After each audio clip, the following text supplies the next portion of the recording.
AskReddit creepy. Let's not visit with mr.greatstory. What's the creepiest place you've been? Operating room for brain surgery. It's freezing cold. They wheel you up to the stainless steel bed with a cage you put your head in. They tighten down clamps on your head so it can't move. Then knock you out. You wake up multiple times over a 4.5-hour surgery, semi-conscious, eyes closed, but you can say "I hear you guys," or snap your fingers and hold a finger up like waiter, and the anesthesiologist hits you with a dose. After they're done, they poke a giant needle, ice pick, into different facial muscles to make sure they didn't break anything. Poking it into a muscle causes subconscious flinching, and they look at the muscle group flinching to make sure each category is still rigged up. I had a bunch of scabs and taped cotton balls across my face and scalp. Then they seal up your skull and sign off on it. They use reciprocating saws and similar power tools to carpenters. It's morbid, terrifying, cold, but it can give you your life back. I spent 2 nights in the hospital and was driving to work 7 days later feeling like $1 million. I went to a rest stop at 1 AM outside Springfield, Illinois a few years back. Went to the restroom and there was blood everywhere. It looked like something got slaughtered. I have never hightailed it out of somewhere so quickly beforehand. Update, so a bit of context. This occurred at a rest stop along HWY 55 outside of Springfield. This was a very old rest stop, not a gas station. It happened in maybe Nov, of 2014. Pretty close to Halloween. One year I worked in a haunted house that was inside a building that used to be a funeral home. The morgue was downstairs and still had the drawers. My job was to lay in the drawer and pop out when people walked by. Laying in a cramped drawer, in the dark, on cold metal, with flashes of lights and screams in the distance, was probably the creepiest place. I scared so many people, including a middle school aged kid who straight up pooped his pants and a drunk college chick who peed. So it was kind of worth it. I was on a family vacation to Atlanta, about 1972. We went to visit some cousins of my grandmother's. Twin sisters, never married, in their 80s. The house was in a rundown neighborhood.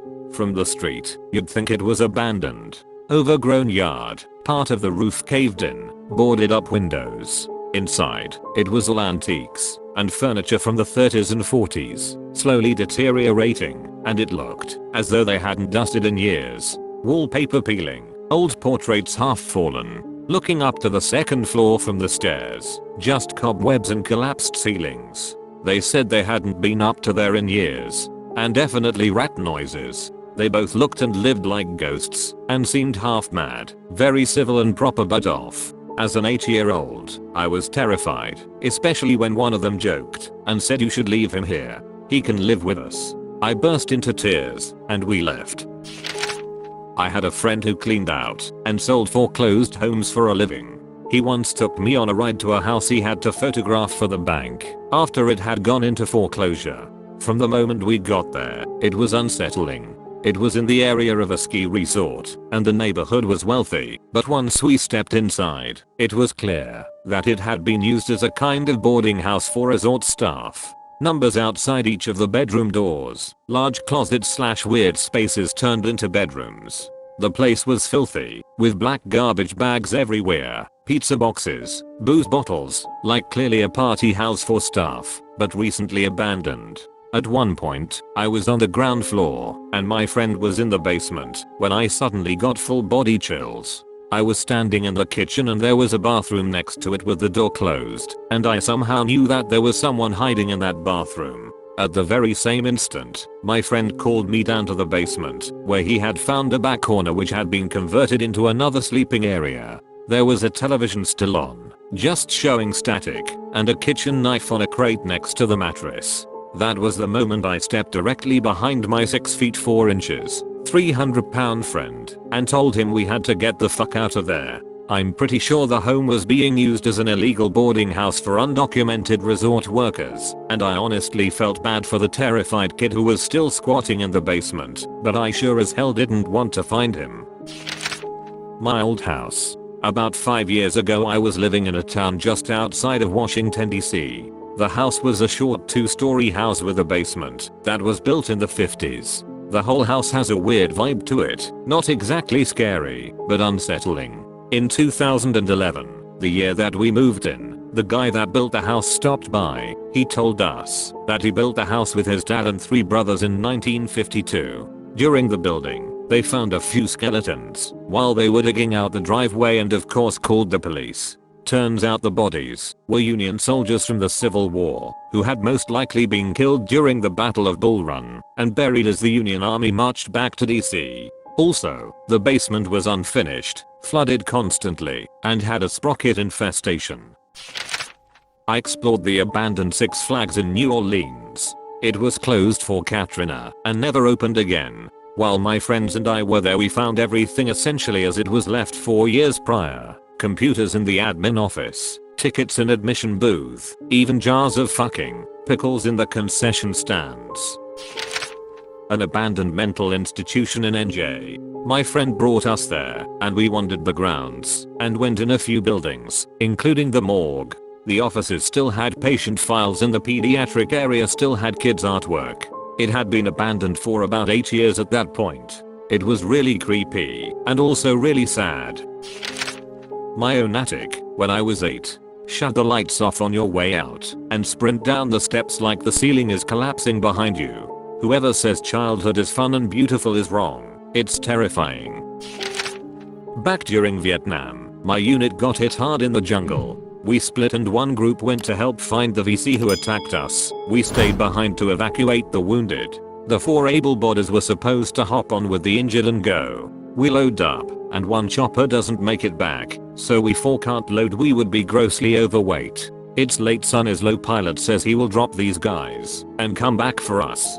So we divvy up ammo from the wounded and squat in an open field. 20 minutes go by, then an hour, 2 hours, it's now pitch black, and we're seated in a grassy field. We spent the whole night looking at every stick and leaf that twitched. You could feel the tension. We sat in a star back to back with our rifles pointed out. We knew we couldn't repel the attack, but we decided to take as many as we could before being overrun. If overrun, we would pull grenades and do every one, and the VC for 25 feet in every direction. The tension was thick. Sunrise, we heard the Huai come. On the way back he had a hydraulics issue. They worked all night to fix it, so we could get flown out as soon as possible. All 4 dust-offs had issues and took bullets, so that is why the other one didn't return the first time. That field of grass was extremely spooky, even if it was just in our minds. I investigated a fatal fire in the middle of nowhere in the woods. This house was set off so far into the woods it took me forever to get back there on a dirt road. I pull up in front of the house and of course, the whole thing is boarded up. But the house is huge and old. I got creepy feelings just looking at the place. The front door was boarded up with a bit I didn't have, so I had to climb through a window in the back that the family had left open. As soon as I stepped foot in the house I felt like everything was wrong. I shouldn't be there. I shouldn't walk around. And I sure as hell shouldn't take pictures. It was that feeling, like when someone is mad at you, and the slightest thing will set them off. So you just kinda sit there in silence hoping they'll forget you exist, so you can do your thing. But I was there to do a job, and so I started to do my walkthrough and take photos. This was clearly a set fire and the guy who died had been murdered by his grandson. But I still had to document each area of origin thoroughly and do diagrams and all that, because fatalities are a big deal. The entire time I'm walking through the house it feels like there's someone standing behind me, looking for me to slip up just once. Like when your boss is there the one time and he's just staring at you waiting on you to fuck up, so he can correct you. I finished the first floor and headed down into the basement, where the guy had died. It was mid-July, and it was hotter than shit on asphalt. But as soon as I got to the basement it was like somebody turned on the A/C. Of course, it was pitch black in the basement because A, it's a basement, and there's not much light down there on a normal day, and B, that's where the bulk of the fire was, so everything was pitch black. I walked through the basement into the bedroom. The fire hadn't reached the bedroom as it had been started at the stairwell, which acted as a decent chimney to prevent fire spread throughout the basement, but it did get hot enough in this room that the outline of the guy's body was in the carpet right next to his dog's body's outline. As soon as I entered that room every single alarm bell in my mind was screaming, "Get the fuck out, you moronic jackass. Have you not seen a goddamn horror movie? This is where the angry ghost of Gramps murders you with a hatchet. But I had a job to do, so I stayed, took my photos and collected samples, searched the whole basement for anything to give an idea why this would happen. I frequently had to leave the basement to go outside to give my brain time to stop freaking the fuck out. And every time I walked back in the house, everything in me was telling me to leave. The whole time I was in the basement, it was like someone was standing in the corner, just watching me. And of course, I was working by my tiny ass flashlight that's basically useless, so that didn't help much. The last time I left the house, I crawled through the window and noticed that it had gotten cloudy and really windy while I was inside. Thinking it was a random Midwestern storm, I walked around the deck and looked out into the yard to find a buck just fucking staring at me. I'd never seen a deer look angry, but it just looked furious. I just kinda shrugged my shoulders and half waved, and it turned and walked away. As soon as it walked away, the wind died and it started to get warm again. The creepiest house I've ever been to and weirdest shit I've ever experienced. Edit words. Double edit to answer questions. It was an investigation for an insurance company, so I don't have the pictures, confidentiality and all that.